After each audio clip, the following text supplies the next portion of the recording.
Sorry for your luck, Sergeant Charles, but you can't recuse yourself just because you don't like me, because you see, you had nothing to do with my rape in 2002. That means just because you're friends with Heidi Wilcox, you can't recuse yourself. But you did, right? When you sent it to the FBI? So what happened? Who are the FBI agents? Ooh, the Augusta field office would like to know that. They'd like to know who you sent the information to, because that's also going to be investigated. But they do know that I reported it before, and nobody did anything about it. He says it was a female that took the report, so he's going to hit her up and see what he can do to help me and bring down Wilton PD, especially you, Sergeant Charles. Do you remember who you spoke to here when you called or who you interacted with?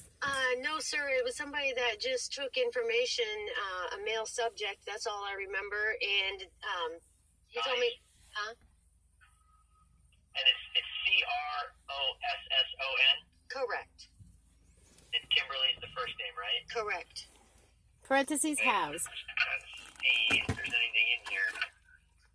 I even sent in a request for notarized statement request for investigation into a Vincent Aluzzi, state's attorney, that started all this back in 2007. And I requested that he be investigated for attempted homicide. Now, mind you, ex-chief of police, his friend of 25 years, friends with Patrick Leahy up to Congress. Look up Jeffrey Noyce from Bloomfield, Vermont. He was just arrested, and he goes to court June 20th. On sexual misconduct. Now, Aliana Gerhard from Hyde Park is the state's attorney representing that case because Vincent Aluzzi, being the friend, recused himself.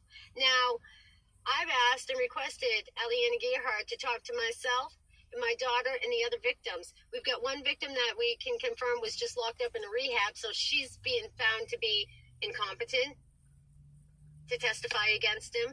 He's related to the Wendell and Kendall Noyce of Colebrook, New Hampshire, who were found incompetent after being found guilty of murdering 2 young girls in Colebrook, New Hampshire area. 2019 cases. Vincent Aluzzi. Yeah, I'm just trying to, I'm trying to see something. I don't, He's not seeing it. Anything yet. That doesn't mean it's not here. I feel like I have heard this story before, so I'm just trying to see if it was.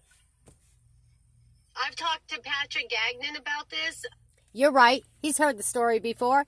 And obviously, if he's not seeing it in the computer, whoa, that would mean that somebody tampered with the FBI reports, right? Because he still has not found it in the computer, and he remembers the story. This is the FBI, mind you. And after I got off the phone with Patrick Gagnon on December 28th of 2022, a cop from Franklin County Sheriff's Department sat across from my home at 10 minutes to 7. I've got a picture of it.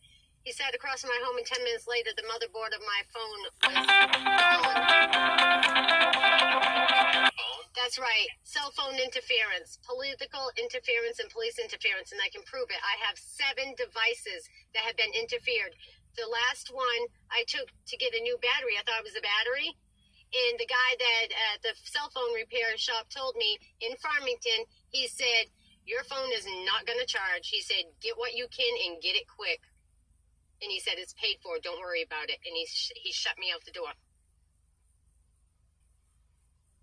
I have a tablet that I was talking to the police when I was in Aberdeen, Maryland. And after I got off the phone reporting and requesting to find out where my filings were, because I filed $94 worth of postage I sent by UPS to Washington, D.C., 333 Constitution Ave. They received it May 12th, 2022. I've never received any piece of paper confirmation of anything in correspondence to many lawsuits filed against the state of Vermont, the government of Attorney General Aaron Frey, Governor Mills, a lot of people that I have filed against, and I want to know where my mail is. The postal worker that brought my daughter to me in 2021, I talked to her today. She still is bound and determined. There has been no mail from the federal courts since I filed in March of 2021 in Island Pond with my daughter. And then my daughter went into a disappearance and was sex trafficked.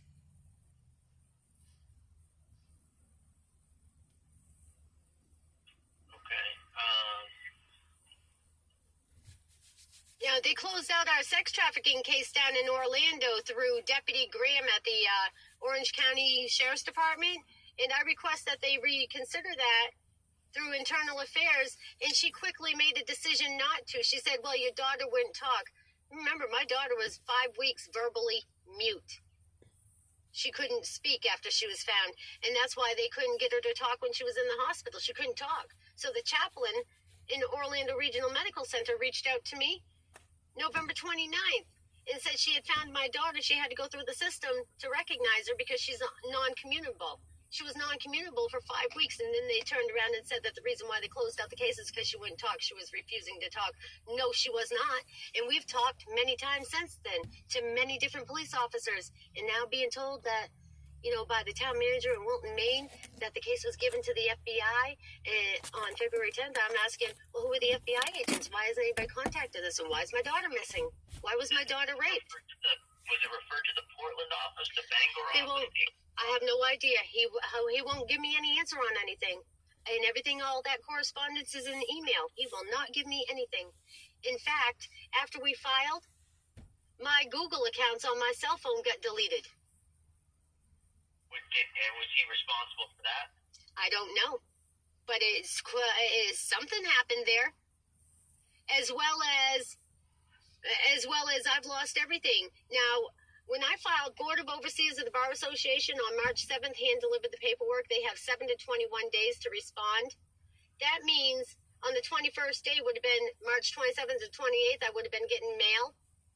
Well, I was living at 380 Depot Street, Wilton, Maine, and I called the post office on Friday, March 26th, and I asked them, have I been getting any mail? Because I'm not getting any mail at my house, and I know that my ex has a habit of throwing people's mail out. So, with that being said, the following day, I received 5 pieces of mail. One was a court filing sent right back, not even looked at, not even opened. They sent it right back. I asked them about it. I brought it to the attention of Officer Massey at Wilton PD. I said, look at this. This mail was just sent back. This is an emergency protection order on behalf of myself and my grandson with my daughter. And they sent it right back in the mail, and now my daughter is missing. That, to me, was a tort. How old is your daughter right now? She's 30. And April 28th, I have audio recording of her video chat and audio recording of her giving me permission to uphold her legal and medical status because of the situation.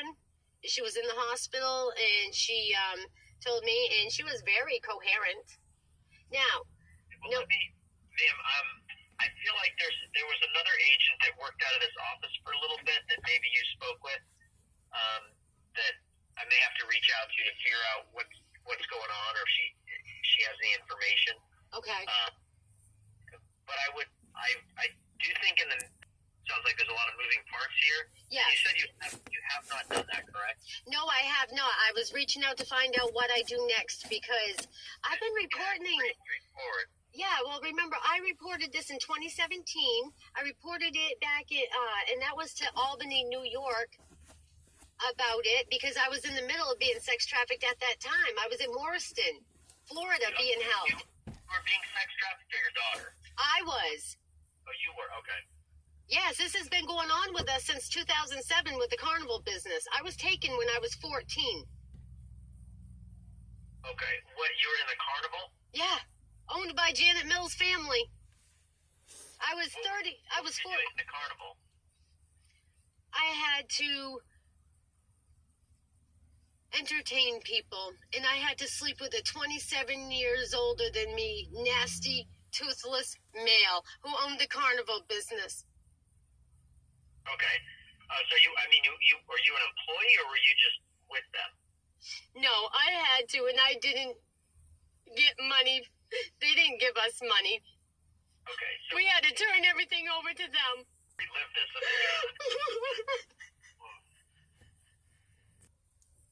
Thomas McGovern, Rockwell Amusements, Fiesta, Dreamland, Smokies. Does he look familiar? Well, he sure the fuck is dead now, thank God. And you will never, ever, ever fucking hurt me.